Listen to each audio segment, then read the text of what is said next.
All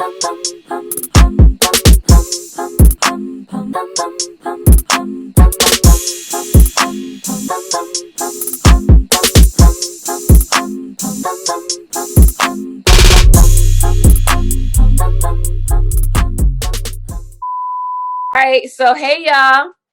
Thank you for tuning in to another episode of TalkNSpit. The woman that I have sitting to my right is a phenomenal queen. If you've never ever got an opportunity to meet her, you are missing out on life in general. So I told y'all before I was highlighting Black dope people, and she is one of the dopest individuals that I've ever met, one of the most purest individuals I ever met. So I'm gonna allow her to let her introduce herself, what she's doing, who she is, how to find her on social media, all that. So let the people know who you are. Thank you so much. Grace and peace, everyone. My name is Leslie E. Redmond. You can find me on social media everywhere at Leslie E. Redmond. I'm the founder and CEO of Don't Complain, Activate. I'm the previous president for the Minneapolis NAACP, from the inner city of Washington, D.C., born and raised, first generation college graduate. I moved to Minnesota to get my JD MBA. And I really believe in Black liberation and helping to restore humanity. I love the Lord, kingdom building millennial, and so much more. Listen, okay? You see what she just did? Look, she ran her resume. And if some of y'all don't know what a JD is, I'm just going to throw it. She got her JD, mean like she's a lawyer. Okay, I had to throw that out there. Yes. Okay, that's a doctorate of law. Okay? Yeah. You understand? Yeah. And then the MBA, the Master of Business Administration, just throwing that out there. Because I don't want to assume that everyone knows. Because I didn't know. No, that's good. No, that's good. No, that's really important. I didn't know what a JD was until I decided I was thinking about becoming a lawyer. I didn't. Yeah, I don't feel bad. I didn't know what the hell. We don't even talk about that.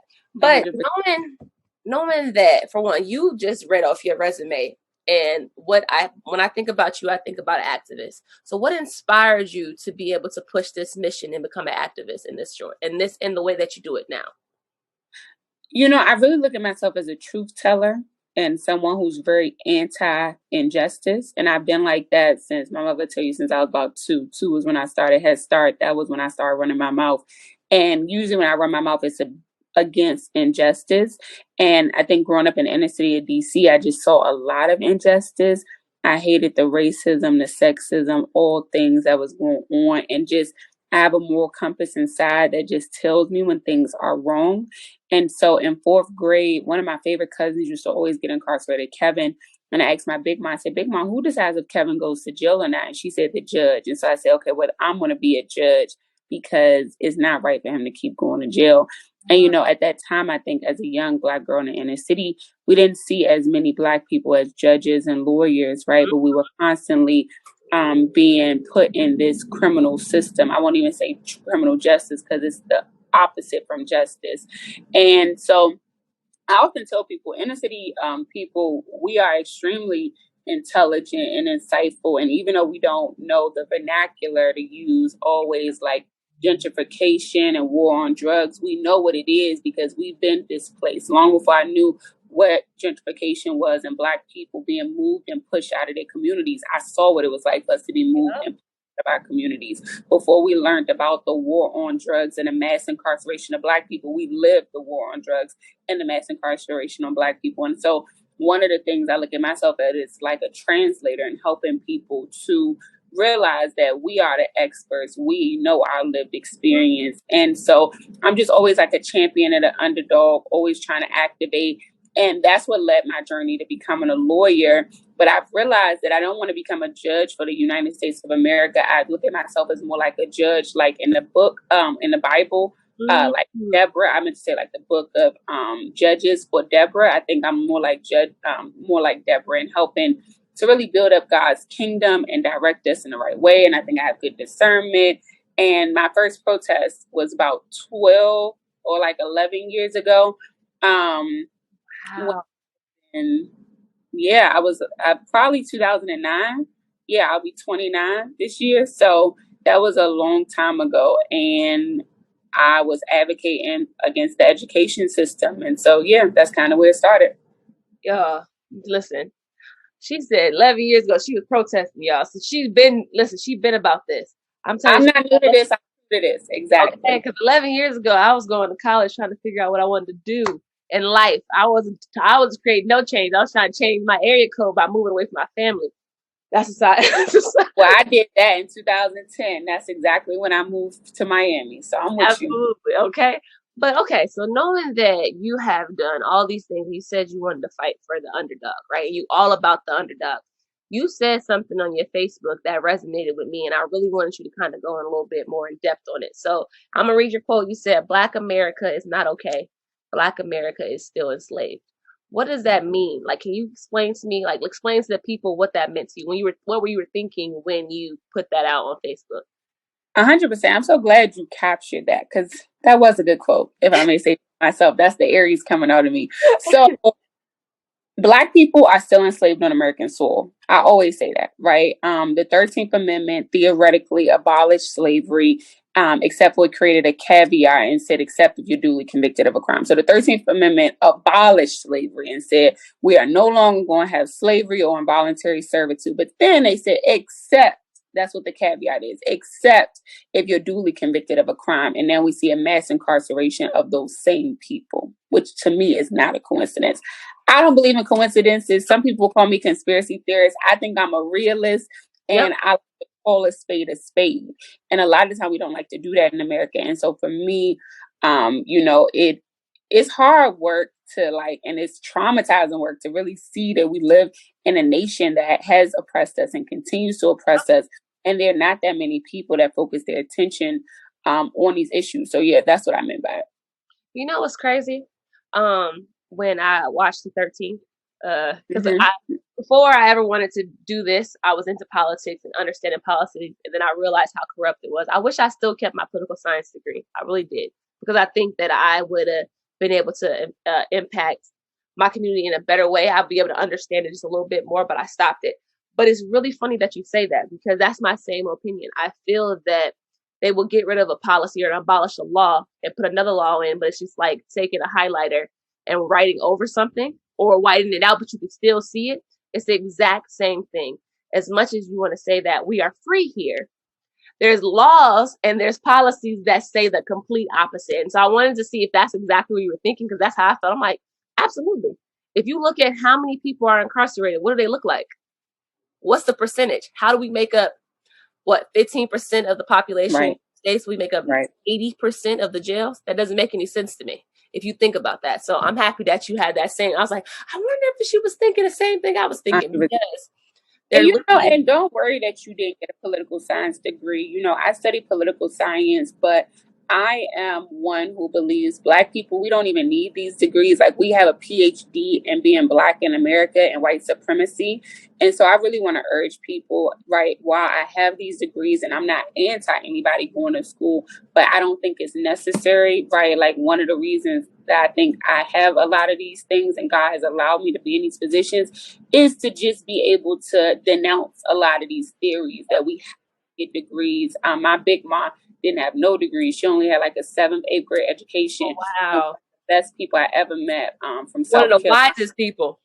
One of the wisest, one of just a good person. You know what I mean? And when I think about so many of our foremothers and forefathers, specifically for mothers like Harriet Tubman or Sojourner Truth, or so many people that helped to liberate our people, they didn't have degrees. So you don't need a degree to be a good person. And I want people to remember that. And Brianna, you should think about running for office one day too. That's something that just came to me.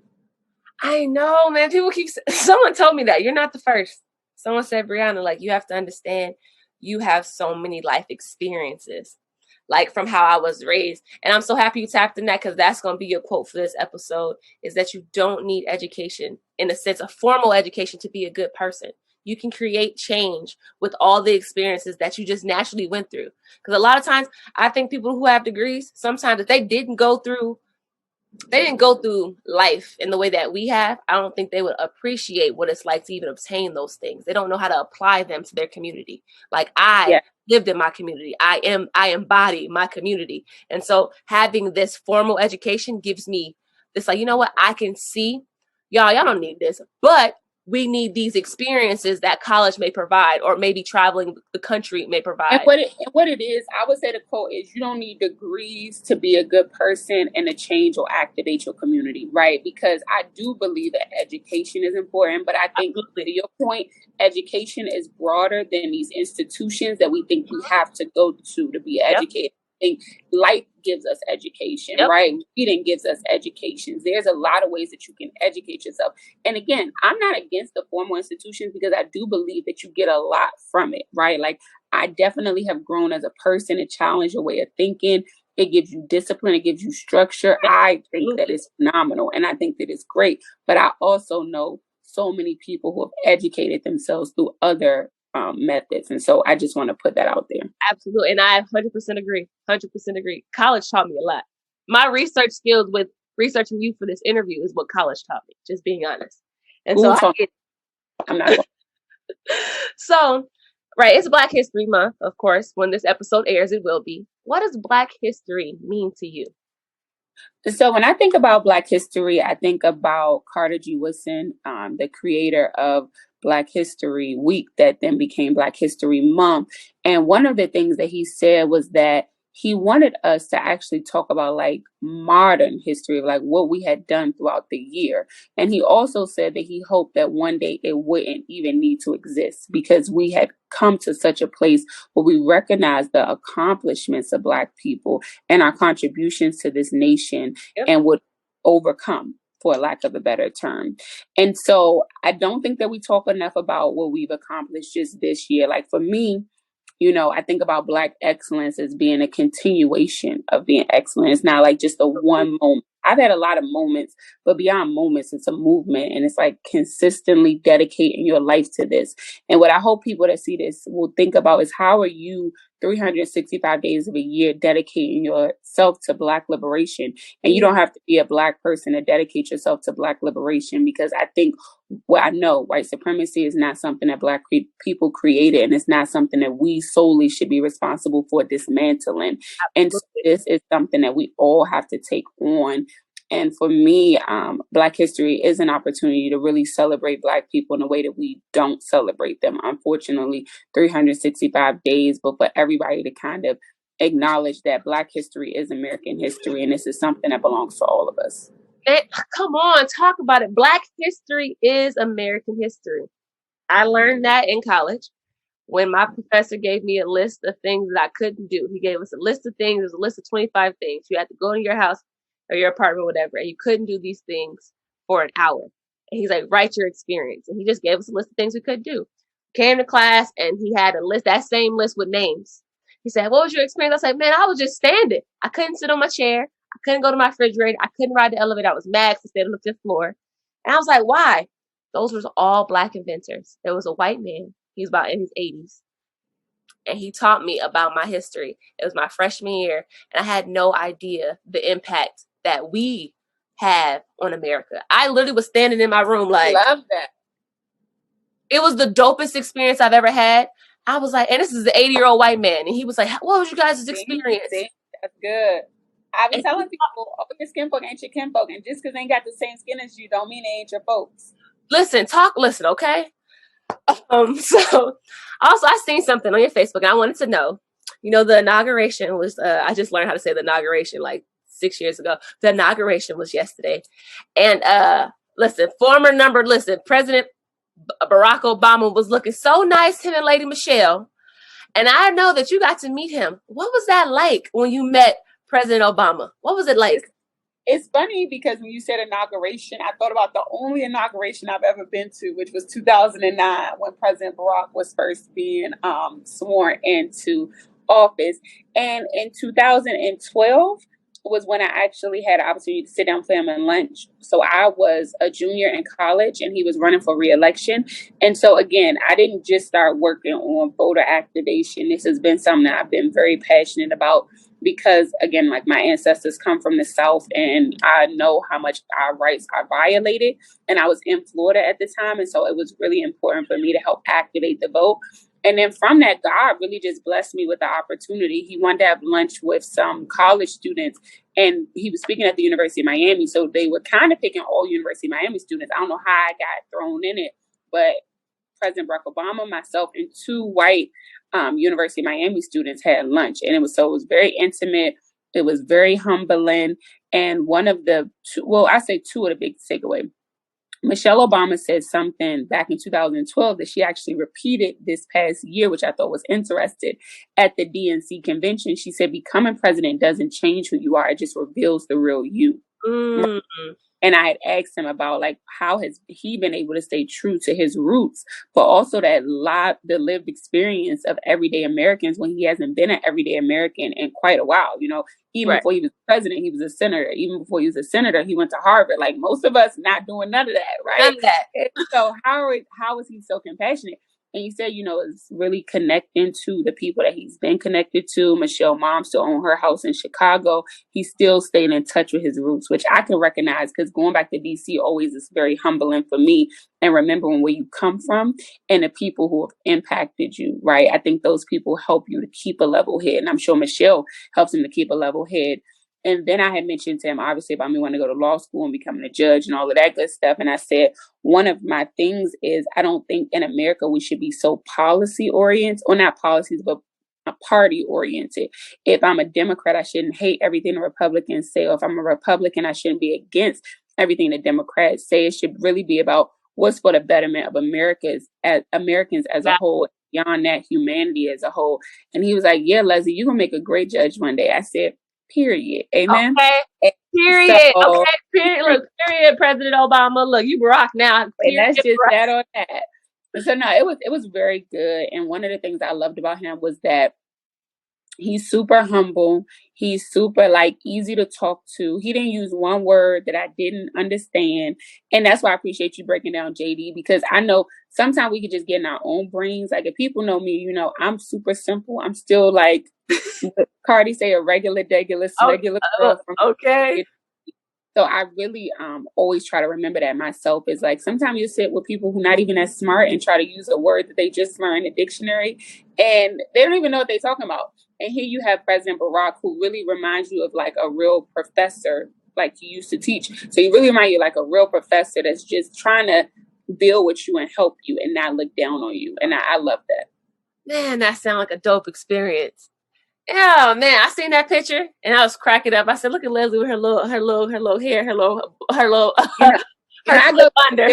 Yes, you know, listen, I go through the different hair. I said, "Her little flip under." And the crazy thing is, I'm inserting the picture in this video. I saved it, so I found. Huh? You look, girl, you look good. I said, look at young Leslie. But yes, so last year was trying for Black people, even though it's always been trying for us. We had the George Floyd situation. We had Brianna Taylor situation. And then earlier this year, they had the storming of the Capitol. What do you feel that it's going to take for Black and brown people to have some level of equity and equality? Like, what is it going to take? Because you can see, right? Reason why I'm saying this, and I'll allow you to answer the question and stuff, is because we protest for George Floyd. We protest for Brianna Taylor. And you see what happened with how the police responded, the Democrats, the Republicans, how everyone responded to those peaceful protests. But then the storming of the Capitol was completely different. And it just kind of dawned on me that we're not equal, even in the sense of us turning the other cheek, like Jesus said, right? We're still not equal. What is it going to take? Ding, ding, ding. I'm very happy that everybody be seeing and be frustrated like I've been frustrated all these years. I have three big things. One, we need reparations now. I think that is vitally important. If Black people are to receive any kind of equality and level of the playing field, reparations is going to be necessary. And that's not even going to be able to account for all of our trauma, all our pain, and everything that's been stolen from us. But it's an important beginning. Second thing is they need to wipe the student debt. That is going to heavily impact Black people and allow us to build up ourselves in this society. And my third thing is, and I think this is very important for President Biden, because him and Vice President Harris has actually contributed to the incarceration of Black bodies. And so it's going to be very important for them to help rectify those systems by having like massive massive pardons. Like, I mean, like historic Massive pardon. break numbers, and not just them, but even on a local level, you know, in a lot of states, the governor can just pardon himself. And Minnesota has made it very complicated where you actually need a unanimous decision from the governor, the attorney general, and the chief justice of the Supreme Court in Minnesota, which is very difficult. And they do not provide pardons that often. They are not commuting sentences the way that they need to. That is something that we really need to reform here in Minnesota, and the local Congress can reform that. You know what I mean? And so these are the type of things. Oh, and I guess I'll add 4, and 4 is my number, so I should do 4. And 4 is restoring a vote. I think not just restoring a vote, but I always say like restoring rights in general to people who have been incarcerated. So voting is one aspect. I think, you know, even some states allow people who are incarcerated to vote. I think that's the way to go. Absolutely. No person should not be counted. You count them for the census, but you don't count them for voting. So no, I think everybody should be able to vote. And I also think all of their rights should be restored. Families should have the right to protect themselves. Okay, if you did the crime, you did the time, but allow them to restore themselves. And so those be my big 4. 100%, man. You tapped into something that you're right. I got to run for office. It's something that I've been stressing for a really long time. Listen, let me know when you're ready. Let me know when you're ready. As I can remember, I've been talking about how is it that you're snatching rights from people who made a mistake. I know a lot of people in my family sold drugs to provide for their family. They had no other way, right? And those drugs were pushed in our community. Thank you. How did we get them? How did we get our guns? How did we get liquor stores? How did we get any of these things been put into our community? We did not. A lot of my cousins have never been out of the state of Minnesota. Right. And so when I'm thinking about that, or I think about my family in New York, they're still in New York. And so I'm like, there has to be some level of change, especially when it comes to mass incarceration. That's the first thing. Like you literally have to take a look at this system. That war on drugs policy, baby, that was ridiculous. There was no way that you're telling me. And it literally was designed for Black and brown people. Cocaine. I can have a pound of cocaine. Yeah. Versus an ounce of crack. And the sentences were completely different. Who do you think had pure cocaine? Who do you think had crack?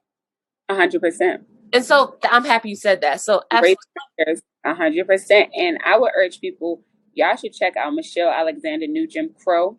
Yep, I read that. Classic.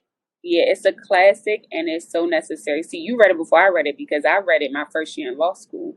And it wasn't a required reading ever in my curriculum. Like I was in school from 2 to 27 and nobody ever required me to read it.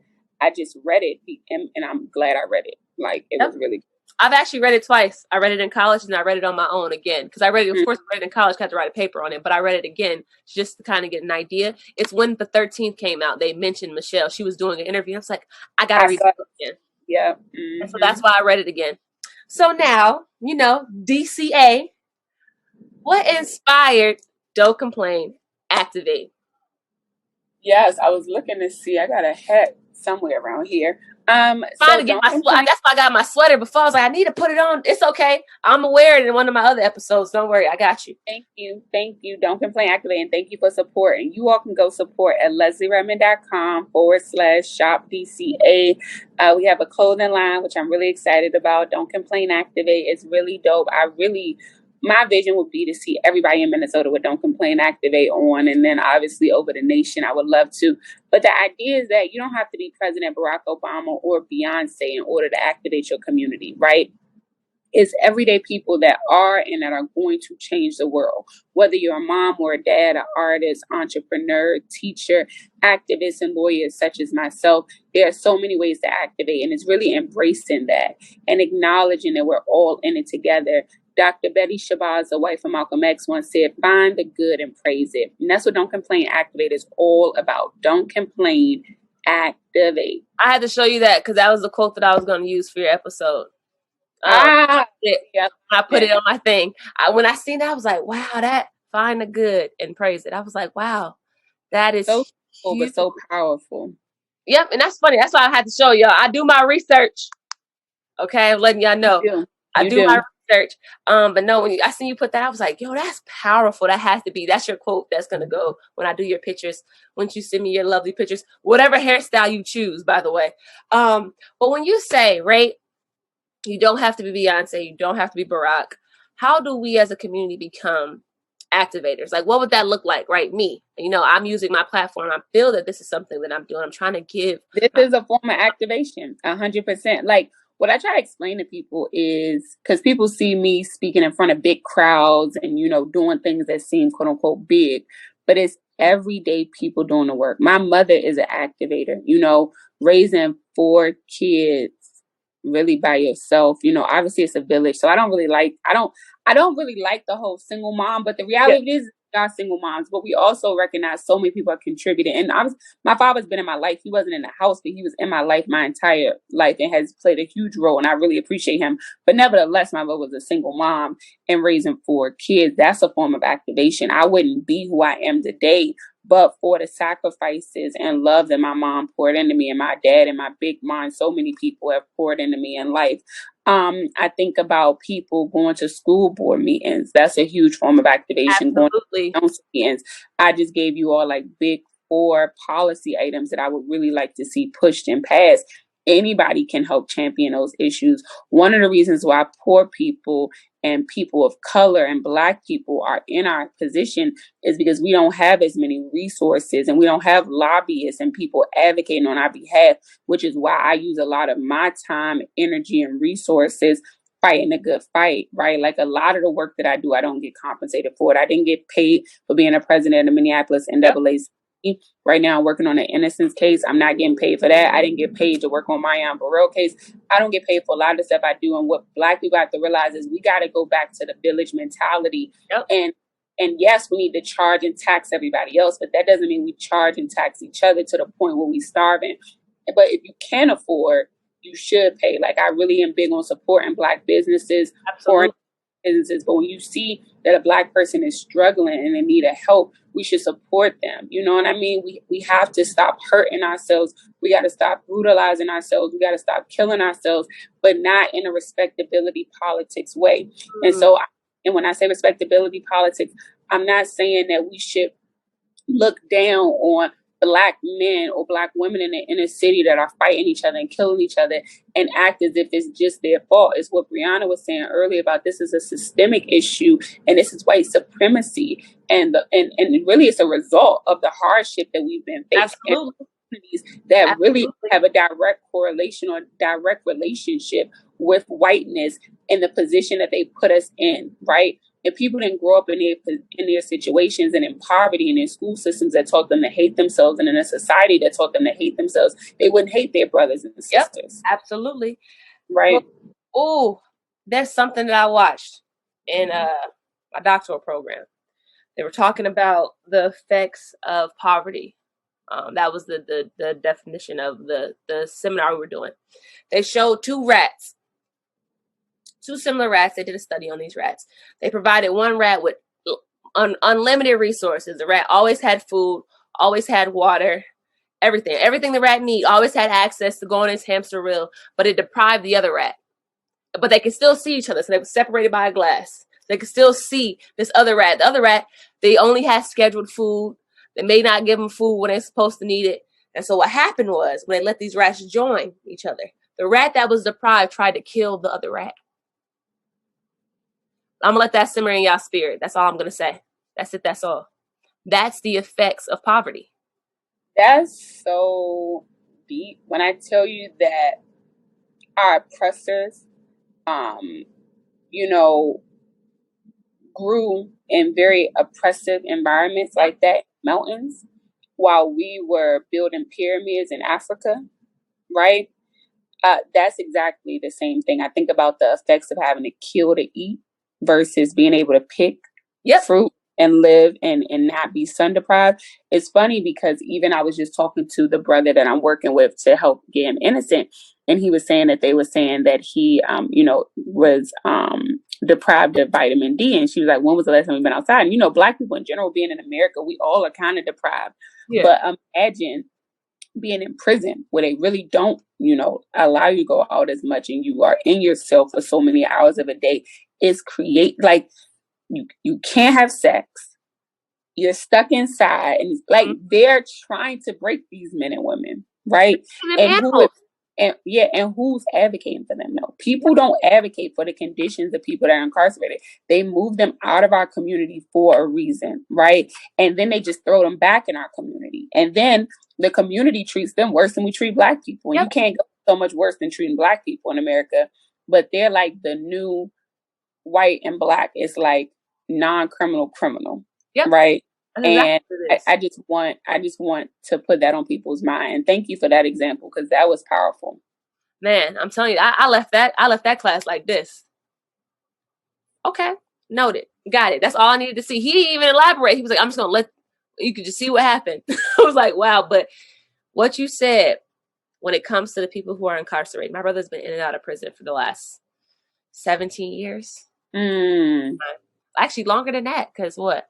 He first confinement he was 10, and I was 3. So he's 35. How do you confine a 10-year-old though? Right? You send him to a boot camp, all types of craziness. And it starts them on that path. And so I just think about why. I try to figure out why he doesn't understand how to be here in the regular community. But then I started to study what transpires in prison. And I'm like, it makes sense. When you take everything, and that's a whole nother conversation off camera. When you take everything, and then you're like, all right, you come back out and I give you nothing. You can't get housing. You can't get any type of food resources. You can't find a job. What? It's backwards. But yeah. So but the point that you're making though is very important, and I don't want you to rush past it, because the fact that Black people, all of us, and Black women, ours is kind of more deeper rooted and not as surface oriented, so we don't talk about it a lot.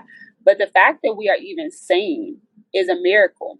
And the fact that a lot of us go crazy is not a coincidence, right? You think about Malcolm X and him talking about the conditions of his mom and her mental health issues. There's an activist in DC, Tony Lewis Jr., whose dad has been serving a life sentence for 32 years. And he talks about the mental breakdown that his mom had. Like, a lot of Black women have a lot of mental breakdowns that we don't talk about. And a lot of Black men do as well. But the problem is, one, we're not talking about them. Two, we're not taught about them. Like you said, like a lot of us who even have any kind of compassion for our community have been able to be pulled away from those communities to be able to reflect on those communities, right? Because if you notice, if you ever go in the inner city, I always tell people don't really make excuses for Black people. They're actually very hard on Black people. Like, the hood is a place that's the worst. Actually, you would think, like, that's why so many people is even pro-Trump, right? And they try to exploit and utilize that because they don't know, they don't really understand. And when you're in those environments, you don't really get to dream. You know what I mean? And so, like, for me, we have to have way more compassion for our community. Like, and it's hard because, like you said, because I get it and I feel it. And like, even though I'm still an inner city DC girl at heart, I realize that I'm not her in reality. And I have to separate that. And that's hard sometimes, right? Because people will look at you and people will attack you and be mad at you just for doing well, right? And I think how we bridge talk about that. Keep going. I'm sorry, I'm listening. That's a word, amen. That's a word. How we bridge that gap, I believe, is by like really showing people that you really care. And that's why I try to be on the ground as much as I can, but I'm still very careful and intentional about the spaces I put myself in. Because you can't be in every space once you elevate to a certain point. Because Tupac talked about it, because at some point it becomes dangerous for you. Man, Tupac talked about a lot of things. Tupac is the next person I talk about, because that's the first thing he said in an interview. To go back to a point that I made before, he said, what do you think when you have somebody outside like, hey, we want to eat? He said, next thing, I'm busting down your door. Hey, give me some food. I'm hungry. Like, and it's crazy that you said it. You said a point. You said sometimes people will be angry at you because you elevated yourself. And they will see that you think that you're better. It's not that I'm better. It's just that I had to dream bigger so that I feel that I could actually impact my community in a positive way. I cannot be within my community in that capacity and be able to do what I'm doing now. It would have never happened. I had no light. I couldn't see anything. I'm a product of a mom who was addicted to crack until I was 8 years old. I probably was in prison until I was 11 years old. So you're telling me all of my life, this is what my circumstances was. My father got out. My relationship was estranged. My sister's addicted to crack cocaine now, and she's dealing with that. I couldn't sit in that community and become the woman that I am today and be able to impact my family the way that I do now if I didn't leave. I had to leave. Don't make me get emotional. Do Girl, not make me emotional, because I'm so proud of you, Brianna, like for real. And I was telling you that before, like you've always been such a light since like the moment I met you. You've been such a light. And to see what you've overcome. And my thing is, we shouldn't have to talk about all our struggles, but I do think it helps to add clarity. And that's why I try to tell people, like, no, I'm really from the inner city, like for real, for real. And I've been through a lot and I've seen a lot. And it's like by God's grace that I even made it to this place. So don't judge me on who you think I am and where you think I came from and where I'm at today, and not understand my story. So thank you for sharing your story. And I thank God that he was able to bring you through your trials and tribulations, and you have triumphed, and you deserve all the blessings God has given to you. And I think our community has to stop shaming people to feel like they can't have good things and they shouldn't be able to build and grow. And we deserve this. We didn't deserve the struggle. Okay. No, we deserve the blessings. What we did deserve was the struggles. What we do deserve is we are coming back to take everything that the enemy stole from us. Amen. Absolutely. Okay. Listen, Queen, I receive it. Listen. And I be trying to hold it in, because I tell people all the time, I sit there and tell people my story. I said, you went through what? Right. And I'm like, y'all understand, I shed them tears. And they watered my plants and everything is growing. And I appreciate God for my situation, because Amen. I meet someone that's going through what I've been through. And I'm able to help them. And so that's why I do what I do when it comes to my podcast. And this is probably the most raw, authentic interview, just kidding me. I do this because this is the way that I try to give back to my community. I want y'all to hear from individuals like yourself, to know that you don't have to be a victim of your circumstances. You can change your situation. Literally. Well, you can literally say, you know what, I changed this and I want to come and do this for myself. And then I want to go back to my community and pour into them. You can do that. It's okay. And that's why I said, I need to give you your flowers. You know, everybody said, give them their flowers while I'm here. My mother always say that. And I want to give you your flowers too. And Brianna, you need to run for office sooner than later. On a serious note, me and you need to have a conversation offline. We gonna talk. You really need to run for office sooner than later, because what I love about you, and I saw this from day one, not too many people can navigate both sides. Not too many people can like actually navigate in the hood, in the community, and then also be able to translate and navigate on the policy and on the quote unquote intellectual side, right? And you can, and that's a gift. And because you can, you must. We gonna talk. Y'all heard it first. This is exclusive. We gonna talk. Me and Leslie gonna have a conversation. This queen always makes me feel so great about myself. That's what you just do. We met each other when I made my first vision board 5 years ago, and she's been the same individual, y'all. Yeah. 5 years ago, and at a vision board party. And by the way, y'all can see some like 6 now, sis. It's like 6 years at this point. It is 6 years. It's 6 years. It is. So let me tell you something about vision boards real quick. Vision boards are very important, and I want to just tell you, be careful. Because let me tell you something. Everything I put on that vision board that you're talking about specifically, Brianna, everything that I put on that vision board became true. No lie. I said I was going to be a civil rights advocate and leader. I said I was going to get married, get a house, get everything I said I was going to happen. But everything happened. I didn't actually want it to happen. You know, like you got to be intentional about it, because who said this? It was he a top executive. His name is, he a top music executive. The name is going to come to me. I don't know why I cannot think about it, but I interviewed him and the interview's not even released. But he said something that was so powerful. He said, we don't always get what we need, but we always get what we want. Like what you put out into the universe is what you will get back. Whatever you want, you will get. So be careful about what you want. That's a word, y'all. Be careful. I wasn't ready for what I asked for. And it's funny. All my stuff is coming to pass now. 4 years it didn't happen, and everything on my vision board is coming to pass now. I think I wasn't ready for it then, but I don't have the physical. It's in my phone, but it's funny that everything I'm doing now matches that vision board. So it's really nice. So what's next for Leslie? What you got planned for year 2021? You working on cases? Yes.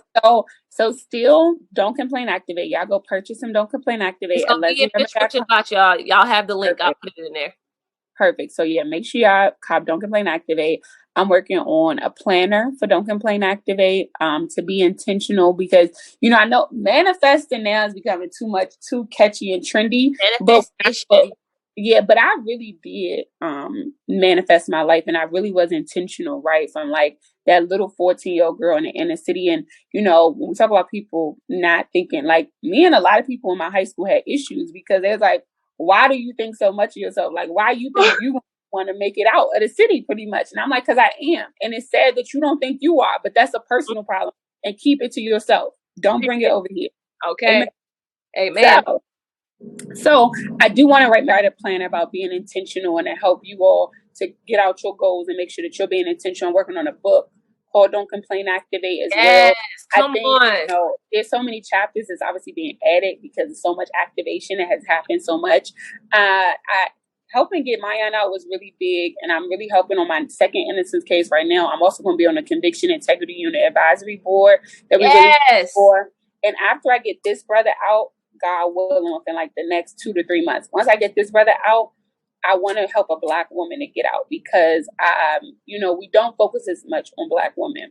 We often talk about going to prisons, but Shakopee prison is real. Black women are in prison, and the numbers are increasing.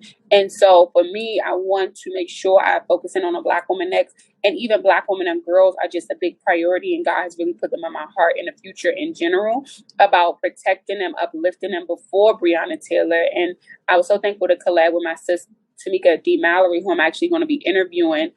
It'll already be out by the time you all see this, but you can check on my Instagram page, Leslie E. Redmond, and check out that interview and any other interviews that I've done with my Kings and Queens Unite series. And I'm taking a break. By the way, y'all, which is phenomenal, by the way, if y'all haven't tapped in, I have. I said that interview with Sean King was actually very, very, Wasn't it good? Phenomenal. It was a great interview. It's like I be having these raw moments with people that you don't get on other interviews. So you definitely want to check it out, right?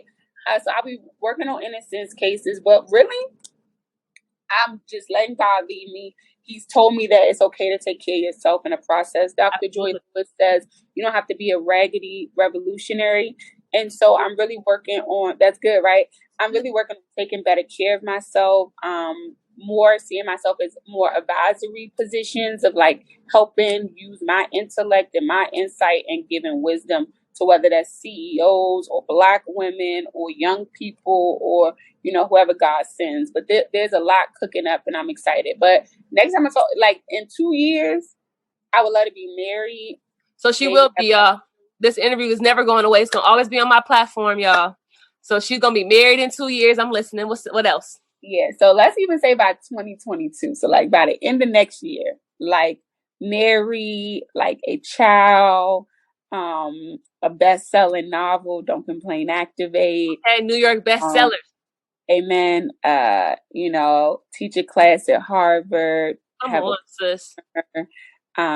Be helping brothers and sisters to be pulling them from modern day plantations called prisons. And really to just inspire the masses and build up God's kingdom, most importantly. Listen, look, I'm like round to look. That's dope, man. Listen, you are phenomenal, Queen. When I tell you, you are phenomenal, you are phenomenal. You are one of the most powerful individuals that I've met in my entire life. Like, I don't think you understand how much I watch you from afar. And I not only appreciate what you're doing, I support you, I back you. I take what you say literally to heart. I'm like, you know what? Leslie told me I got to do this. I got to do it. Leslie said it. I got to do it because I know where it comes from. It's your heart. And your heart is so pure, and I love you, and I appreciate you for doing this. I love you too. I want to shout out our sister Ashley Henderson too, who is somebody I know you love and who I love dearly. And I always loved Ashley from a distance. I don't even know how we became friends on Facebook, but we've been friends for years on Facebook. But really, 2020 is what brought us together because as she was out on the front lines providing food and resources during the daytime, I would come for the night shift to make sure that everything didn't get burnt down. Okay, listen, I know, right? We was taking turns, and then she came off with my Books and Breakfast tour, and I've gone to her comedy shows as I've seen you at, and I just love Ashley. She's such a good figure, and I just want to give her some roses too. Absolutely. Shout out to Ashley Renee, who woke me up at 8:47 this morning to talk about and vent. Love you, baby. Love you. That's my right hand. Pots and pans. That's my best friend, my everything. Shout out to her. She get enough roses from me because she woke me up when I was supposed to. I had 2 minutes until my alarm was going off. And she woke me You'll probably talk to her before I talk to her. Tell her I love her. I love absolutely, her. I will. So And y'all, listen, if y'all want to get in contact with Leslie, all of her information will be in the description box on YouTube. It'll be on the podcast information as well on Apple, iHeart, all that great stuff. Don't forget to go grab your merch, or even if you just want to donate to DCA, you can. That's an option as well. You can do that too. But I got a sweater because I like to rock, and so somebody can ask me a question. What do you mean? What is that? And I can answer. So get your merch. It's actually very good on the pockets. Okay, y'all, it's affordable. Okay, do not miss this opportunity to just become an activator in your community. You can be an activator just by donating to her cause and allowing her to use her resources to impact other families. But always, y'all, as I'm going to say, peace, love, happiness, and success. Leslie, I love you, boo. And I will talk to y'all later. Bye.